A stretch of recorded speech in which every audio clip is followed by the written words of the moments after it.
Well, good morning, YouTube. It's the Old Soldier coming back at you from Robeson County, North Carolina.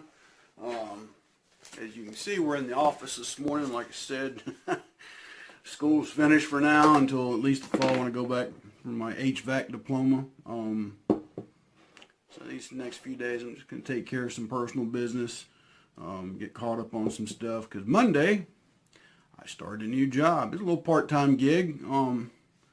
Working in the firearms department of a chain store, and I'll leave it at that. So cool. And like I said, that'll hold us through the summer until I get back to school in the fall. What I want to do today, this morning, I want to start off with some shout outs first, and then I'll get into the topic of what we're going to talk about today, which is going to be a piece of military gear from World War II, some history behind it, and we'll go from there. But I want to give some shout outs to some new subscribers that I really appreciate you joining my channel. And MCK, Rob D NY Outcast, Pro Carry Trucker, Bayou Preppers, Silver Bugle, David Carlisle, Bones Yard, Illusion Shattered, Matt 58, Night Strike 1, Brandon Hirsch, Lever Guns 50-110, Charlene Indiana Fishing, The Reloading Press, Kingpin, Seven Wonders, and Keith Gregory. And if I have missed somebody that has subscribed, email me at rantsofanoldsoldier@gmail.com and let me know you subscribed and didn't give me a shout out, and I'll be glad to do that. I really try to keep up with these as best I can, because I'm very humbled that you'd come over and subscribe to my channel and watch my content. So if I missed you, I apologize for it. I got kind of behind on my shout outs, but if I missed you and you want me to call you out, or even if I don't call you out, but you want me to know that you subscribe, email me at rantsofanoldsoldier@gmail.com, and I'll be glad to do that. And especially if you've got a channel. Most of these people I've shouted out today do have channels, and I encourage my other subscribers to go over and check these folks out. They've got a lot of great content. I'm not going to get into everything what each and every one of them does, but there's various ones, from preppers to gear reviews to firearms to reloading to competition shooting, and the list goes on. So without any further ado, we're going to get into the subject today that I want to talk about, and it's a World War II hat. Believe it or not, a style of hat that came out during World War II, and it's just, you think, well, looking at it, it looks like an old Marine hat. Well, it's not. This is a HBT, or what HBT stands for herringbone twill. And the reason it's called herringbone twill, and I don't know if you can see it, but you can kind of see the lines in here. They go in like a chevron pattern. And as the material's twilled, chevrons go one direction one way and then back the next. But this was a fatigue hat that was issued to the Army and the Marine Corps. Now, I've put some things on mine to, I'm not going to say replicate, because honestly it's not an authentic replication or reproduction, if you will. But it's a similar style that what the 11th Airborne Division, let me be clear there, the 11th Airborne Division took to making these hats by adding the parachute glider patch to the side. Now, at the beginning of World War II, the parachutists wore one with just the parachute, and the gliders had a guy with the glider. Eventually they combined them, called the paraglide patch. And one day we'll get more into the history of these airborne patches. But what the 11th Airborne Division did, they took the hat, they put the paraglide patch on the side, and they put an airborne tab across the top. And I've even seen some photos where members put their jump wings with a airborne backing or oval on it underneath the airborne tab. And that was something peculiar to the 11th Airborne Division. The 11th Airborne Division served in the Pacific during World War II. And it was commanded by General Joseph Swing. So the hat also got a nickname called the Joe Swing hat. That's where it stemmed from. There was even, I've seen pictures even where they took a wool one made out of dress uniform material and was being worn with the Eisenhower jacket at the end of the war as a dress uniform feature. Now, was that the official authorized headgear? No. What people don't realize in the Army, at least back then, commanders could locally authorize a piece of uniform item or accoutrement as long as the soldiers kind of wore it in their area of operation where that commander had control. If the soldier traveled outside of that area, he was supposed to go back into what the regular Army's rules and regulations required. But somewhere about 1979, 78, General Creighton Abrams put an end to it because the Army had gotten out of control. You had guys at Fort Hood wearing Stetsons all over the place. You had guys at Fort Sill wearing black berets.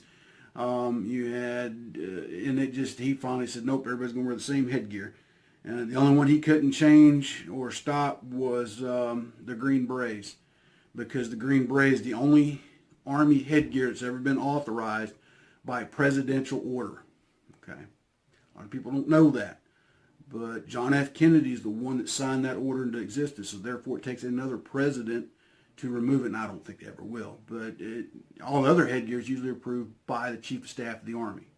Okay, he's the highest-ranking Army commander. The Chief of Staff is a 4-star general. The only person he works under is the Chairman of the Joint Chiefs and the Secretary of the Army. So, enough about that. But anyway, this particular hat was developed during World War II. It was a fatigue hat, And if you look, like I said, it's kind of got the build of a Marine Corps cap. The Marines really didn't adopt that style of cap until after the war, and that's when basically based off of the style is based off of a railroad engineer type hat. Go back and look, and you'll see the railroaders wore hats similar to this.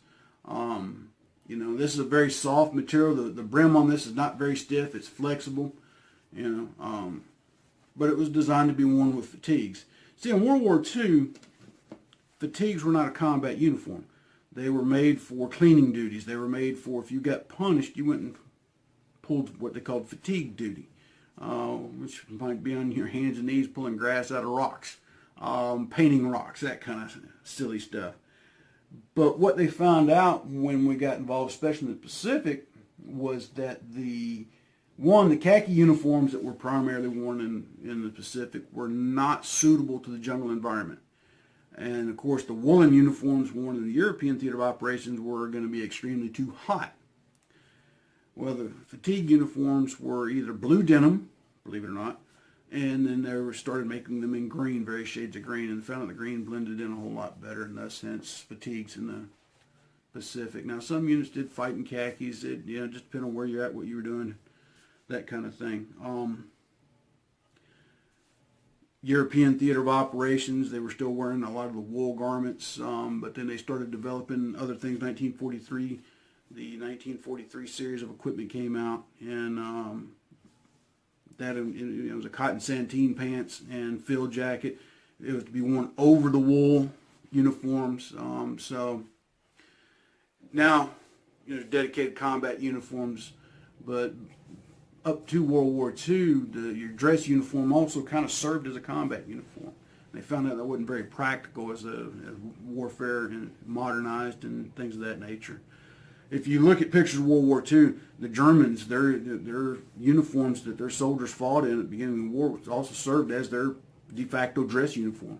Okay, so of course they were wool too. So imagine they're hot and itchy, and you can't wash wool. You got to dry clean it, that kind of thing.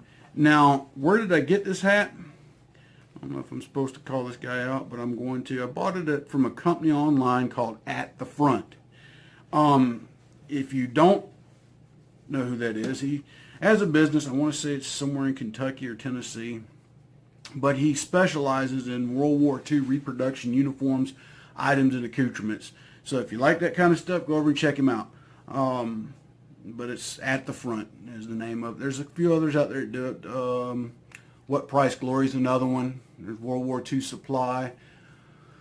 There's S&M Wholesale, but some of their items are pricey.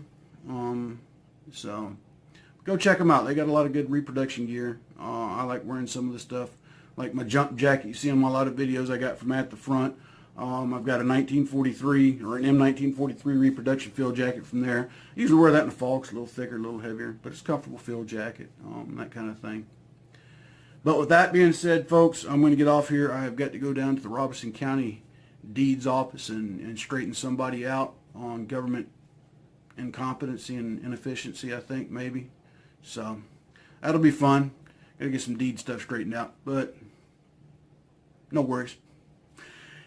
But anyway, got to get that put on a t-shirt. God bless each and every one of you. Thank you to all my new subscribers. I hope my content will keep you engaged. To all my other subscribers, thank you for staying with me. I really appreciate it. Probably, I think, about 17 shy now of 200. So as soon as we get to that 200 subscriber mark, we're going to do a giveaway. I'll be giving away one of my thoughts of an old soldier and one of my old soldier's poetry and prose of life, love, and liberty. Okay, so that's going to be the giveaway, and a couple of my stickers that are supposed to be here today or tomorrow that I ordered, so that's going to be cool too. So I have those for the giveaway as well. So with that being said, God bless each and every one of you this day. Take care of yourself. Be good. Support some charities I've got below if you can. Valor for Veterans. Pin Up for Vets. Oh, sinuses are killing me this morning. Pin Up for Vets and tunnelstotowers.org. Some vendors I'd ask you to support: Robert's Custom Woodworks, Unsung Patriot, and Money Quit Pawn Shop on Rayford Road here in the Fayetteville, North Carolina area. That's where I go to for all my fire, my shooting needs. So check them out, help them out, go shop with them. They got a lot of great stuff. You won't be disappointed, I promise you that. And last but not least, if you're struggling with some things in your life and you don't know where else to turn to, give it over to Jesus. Open your heart and ask him to come in. Ask him to forgive you of your sins. And ask him to walk with you. He'll be there for you. Didn't promise us an easy life, but he did promise to be with us until he called us home. So, and if you don't know how, email me, ransofandoldsoldier@gmail.com. And I'll be glad to talk with you one-on-one. I'll be glad to share my testimony with you one-on-one. I'll be glad to tell you everything Jesus has done in my life. I'll be more than glad to tell you some of the struggles I've been through and the doubts I've had through the years. But I've been proven wrong every time. So I encourage you to do that. But folks, until tomorrow, God bless, stay safe, and we will talk to you real soon. That's the old soldier out. That's old soldier approved. Take care.